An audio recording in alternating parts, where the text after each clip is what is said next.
Jo und herzlich willkommen zurück zu einem neuen Flive Universe Video. Heute gucken wir uns an, welche Klassen denn am besten zum Giants Solo Hunten geeignet sind und wieso.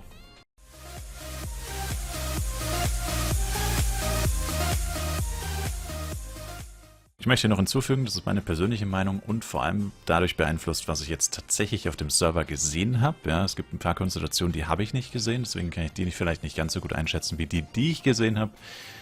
Und wie gesagt, das ist einfach meine Meinung. Also man kann das durchaus anders sehen, aber wenn man es nicht selber ausprobiert hat, dann, naja, ist das halt immer so ein bisschen schwierig, das zu beurteilen. Vieles davon habe ich tatsächlich gesehen oder ich war mit Leuten in der Party, von denen ich wusste, wie sind die so gestattet, was haben die für eine Ausrüstung und so. Und deswegen kann ich es, denke ich, doch ganz gut beurteilen, wie gut das ein oder andere auch mit eher schlechtem oder eher gutem Equipment funktioniert. Gehen wir erstmal kurz das Ranking an sich durch und danach gehen wir auf die Details ein. Also meiner Meinung nach sind die Fernkämpfer den Nahkämpfern deutlich überlegen. Auch jetzt durch die neuen Änderungen, wodurch ein paar Giants nochmal ein bisschen abgeschwächt wurden, da ihre Skills leichter sind, denen auszuweichen. Dadurch, dass die Animation verlängert wurde, die war vorher sehr viel kürzer bei manchen. Selbst dann bin ich immer noch der Meinung, dass Nahkämpfer einfach einen enormen Nachteil haben, was diese Skills einfach angeht. Und Fernkämpfer da einfach deutlich überlegen sind. Einziger Nachteil als Fernkämpfer ist, man darf maximal 3 Minuten lang brauchen, ohne gehittet zu werden. Dann muss man sich einmal hitten lassen. Allerdings habe ich es jetzt auch mit sehr schlechtem Equipment teilweise getestet. In 6 Minuten schafft man eigentlich jeden Giant, egal wie schwach oder wie schlecht dein Equipment ist. Im schlimmsten Fall muss man sich zweimal hitten lassen, aber klugerweise macht man das natürlich immer dann, wenn der Giant gerade nicht in der Rage-Phase ist. Und bei manchen Klassen gibt es sogar noch einen zusätzlichen Trick, mit dem man zumindest die Chance erhöht, dass man diesen Hit überlebt. Das Ranking: Psykeeper auf 1, Ranger auf 2, Elementor auf 3, Ringmaster auf 4, Knight als Tank 5, 6 Billposter, 7 Blade und 8 Jojo Jester. Dann gehen wir es einfach im Detail durch, was die Skills machen, weil ein paar von euch kennen vielleicht nicht alle Skills und wieso ich die als Platz 1 gerankt habe. Also zuallererst der Psykeeper. Warum der Psykeeper auf der 1? Weil er mit Abstand die meisten Skills hat, die hier beim Solo gegen, also wie gesagt, es geht hier um Solo, alles alleine machen. Und auch ungebufft, theoretisch.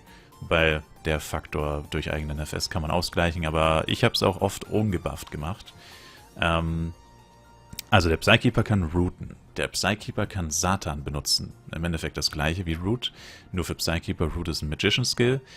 Demonology ist ein Debuff, dadurch macht der Giant weniger Schaden. Das ist zum Beispiel so ein Skill, den ich vorher erwähnt habe. Den würde ich immer machen, bevor man sich hitten lässt, falls man es nicht in 3 Minuten geschafft hat, den Giant zu töten. Immer Demonology und dann erst hitten lassen. Das erhöht die Chance, einen Hit zu überleben, gewaltig. Psychic Wall ist auch nicht schlecht. Zum Zurückstoßen des Giants.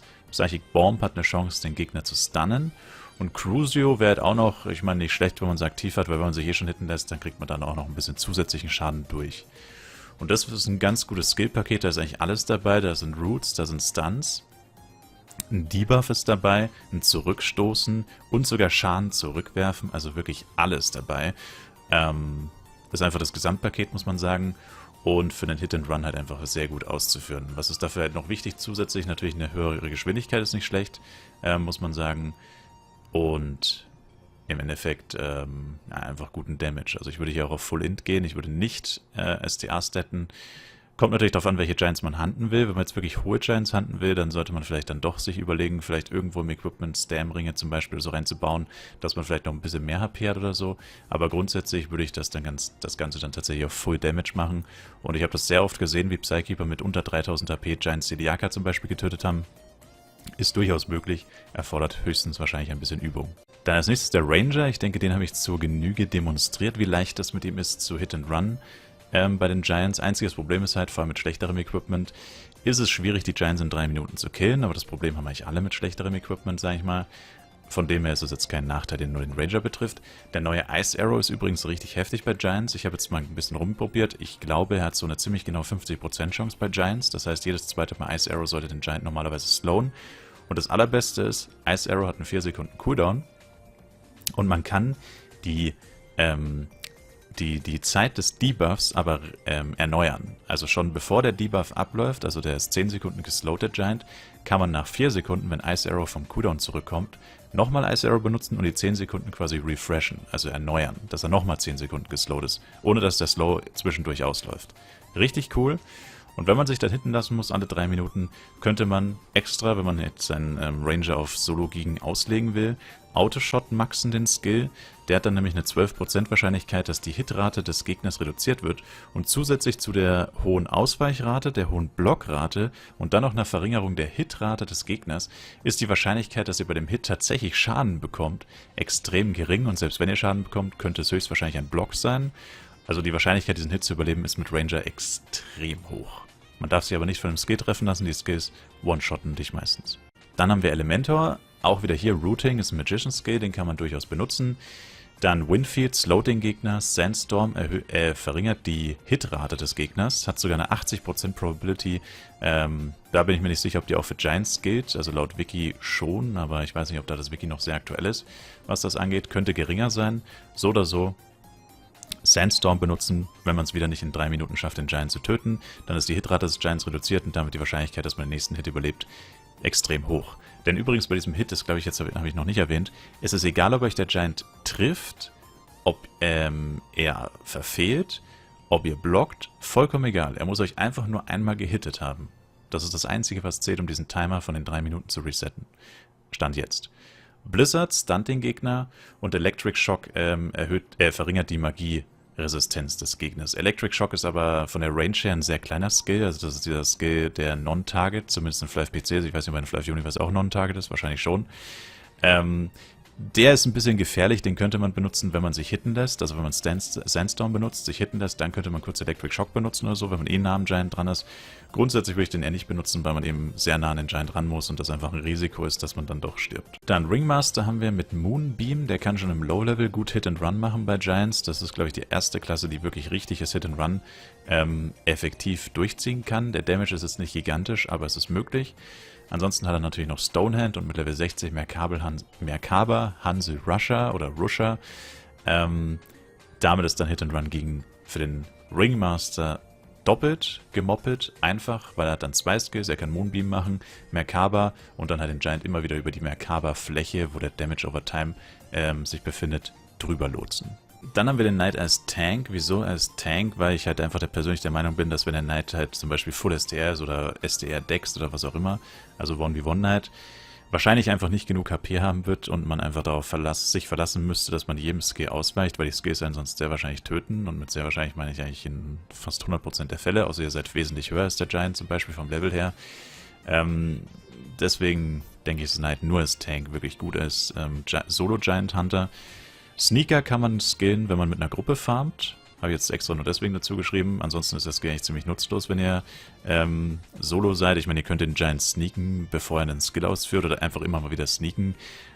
Aber es macht nicht wirklich Sinn, weil ich meine, selbst wenn ihr ausweicht, okay, aber der Giant soll euch ja hinterherlaufen, weil der Skill ist fest an einer Stelle verankert. Also selbst wenn sich der Giant bewegt, der Skill läuft nicht mit dem Giant. Das heißt, wenn ihr dem Skill ausgewichen seid, kann euch der Giant ruhig entgegenkommen, weil dann seid ihr schneller wieder am Kämpfen. Also spielt eigentlich keine Rolle. Und Power Stomp ist halt ein AOE-Skill, der übrigens auch Swordcross triggern kann. Also das heißt, selbst wenn ihr Full SDA seid, kann euer Damage einfach so verdoppelt werden dank Swordcross. Und Power Stomp hat eine Chance, den Gegner zu stunnen, was sehr wichtig ist. Ich habe das auch in Action gesehen. Hat mir sehr gut gefallen.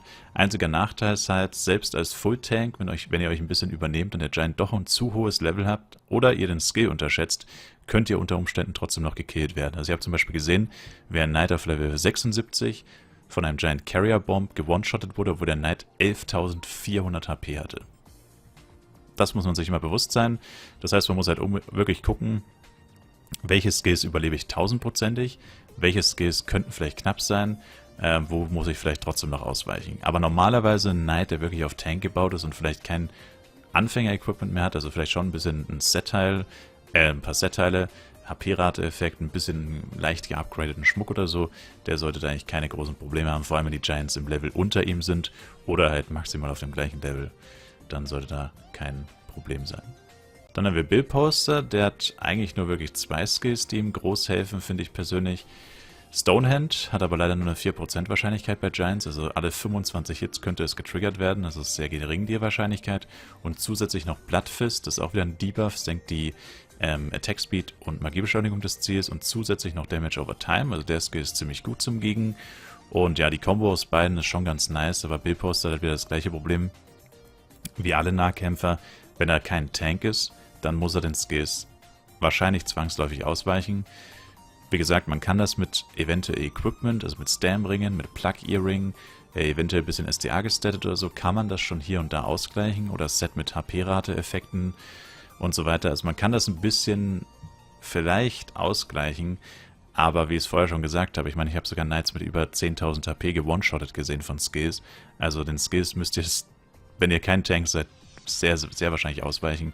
Und von dem her macht es eigentlich nicht wirklich so viel Sinn, auf Tank zu gehen als Bildposter und sich dann lieber aufs Ausweichen zu verlassen. Aber aufgrund dieser Tatsache würde ich ihn halt auch eher niedrig einstufen, weil einfach immer ein sehr hohes Risiko besteht, wenn man halt einmal das Ausweichen nicht schafft, dass man dann halt wahrscheinlich tot ist. Dann Blade ist so tatsächlich, hier muss ich dazu sagen, hier habe ich extra nicht Tank dazu geschrieben, weil wenn man einen Blade auf Tank spielt, denke ich, steht er dem Knight nicht viel nach. Minimal vielleicht, weil Knight hat halt Swordcross, wie gesagt, und einen sehr guten Skill mit Powerstomp, der macht gut Schaden und zusätzlich kann er stunnen. Das hat jetzt Blade in dem Fall nicht unbedingt. Oder halt nicht den Skill wie Powerstomp. Aber er hat ein paar andere Skills, die ziemlich gut sind. Und wenn man Blade auf Tank spielen würde, wie gesagt, dann würde ich sagen, ist er dem Knight nicht sehr weit unterlegen. Die meisten Leute werden halt aber Blade nicht als Tank spielen. Das heißt, das wäre schon wirklich ein spezifisches Solo-Giant-Bild, das man da laufen müsste. Und ich glaube, Levin wäre dann auch nicht mehr so cool. Also man müsste dann wahrscheinlich AOE Blade spielen. Und ob das Full STA wirklich funktioniert, das kann ich euch ehrlich gesagt nicht sagen. Ich vermute eher nicht so gut. Oder vielleicht nicht Full STA, aber man müsste wirklich in großen Teilen STA-Punkte anlegen, damit man halt die Skills zum Beispiel nicht mehr dodgen müsste oder so. Was kann er? Sneaker wieder mit Gruppe, wie gesagt. Das ist allein jetzt eher irrelevant. Ansonsten hat er Silent Strike. Das ist ein Skill, der das Ziel stunnen kann. Aber hier liegt die Betonung eben auf kann. Hawk Attack verringert die Hitrate des Ziels. Und Armor Penetrate verringert die Verteidigung des Ziels. Also er hat 3 gute Skills, also er hat einen Debuff, oder im Endeffekt sind es 3 Debuffs, das sind Stun und 2 Debuffs, sind ziemlich gute Skills, aber wenn die halt nicht hitten, beziehungsweise einfach bei den Skills des Giants, wenn er einfach seinen Skill macht und halt gerade nicht gestunt ist, dann ist die Wahrscheinlichkeit halt sehr hoch, dass wenn ihr nicht ausweicht, ihr wieder tot seid, außer ihr seid Full Tank. Also genau das gleiche wie beim Bildposter im Endeffekt. Hat schon gute Skills, passt alles. Aber die Skills, die der Giant ausführt, sind halt einfach immer ein riesiges Risiko. Und schlussendlich der Jojo-Jester. Er ist halt kein Fernkämpfer, er ist so die Mischung zwischen Nah- und Fernkämpfer, aber die Reichweite von einem Jojo-Jester ist wirklich sehr gering, muss man sagen. Seine Skills sind Slow Step, verringert die Geschwindigkeit des Ziels, Crossline kann den Gegner stunnen, Daily Swing verringert den Attack Speed des Giants und Counter Attack macht quasi einen Gegenangriff, wenn man angegriffen wird. Sind alles ganz passable Skills. Die Jester-Skills sind meiner Meinung nach nicht wirklich hilfreich zum Giant-Hunten. Also zumindest haben sie jetzt keine irgendwie Effekte, die dafür, sag ich mal, sehr nützlich wären. Also es sind tatsächlich alles Akrobat-Skills hier in der Liste. Und ja, Jojo-Jester ist halt wieder so eine Klasse, die spielt man einfach nicht auf Tank. Das ergibt einfach keinen Sinn, weil das ist halt eine Klasse, die will viel Damage machen. Alle Skills skalieren auf SDR.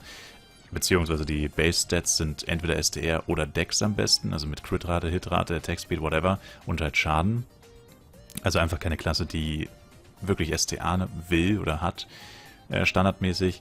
Und ja, macht einfach nicht so viel Sinn. Also wenn wir uns wirklich auf Solo giegen, und hier ist wirklich wieder die Betonung auf Solo giegen, komplett alleine, ja, sehe ich ihn einfach nicht. Ich sehe ihn einfach nicht im Vergleich zu einem Psykeeper, zu einem Ranger, zu einem Elementor. Selbst ein Ringmaster steckt in Jojo-Jester beim Solo gegen sowas von in die Tasche. Also er hat da keine Chance gegen die anderen Klassen, also wirklich nicht mal ansatzweise. Und da habt ihr es, das ist mein Ranking. Ich kann euch leider kein Gameplay zu den Klassen selbst zeigen, weil ich es wie gesagt nur mit Ranger gespielt habe und davon gibt es Gameplay zur Genüge auf meinem Kanal. Ich glaube, das muss ich nicht nochmal extra einblenden. Wie man mit Iced Arrow eben Solo geekt.